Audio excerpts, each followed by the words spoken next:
परभणी लोकसभा मतदारसंघातील अपक्ष उमेदवार सुभाषदादा जावळे यांनी परभणी लोकसभा मतदारसंघात प्रचाराला सुरुवात केली आहे। त्यांना प्रचार दौऱ्यादरम्यान उत्स्फूर्त असा प्रतिसाद देखील मिळत असल्याची भावना सुरेशदादा जावळे यांनी व्यक्त केली।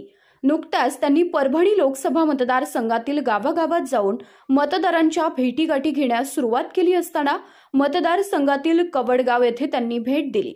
यावेळी उपस्थितांना त्यांनी मार्गदर्शन केलं।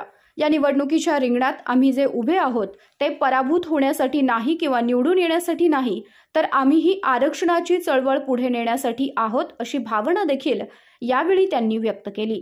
सर्व जाती धर्मांना सोबत घेऊन विकासाचा मुद्दा हाती धरत सुरेशदादा जावळे परभणी लोकसभा मतदारसंघात फिरत असल्याने त्यांच्या चाहत्यांकडून, समर्थकांकडून तथा गावोगावच्या ग्रामस्थांकडून उत्स्फूर्त प्रतिसाद मिळत असल्याचं पाहायला मिळतंय। भांडण लावण्यासाठी आलो नाही, सर्व जाती धर्मांना घेऊन चालण्यासाठी आलो हे आमचा विषयच नाही।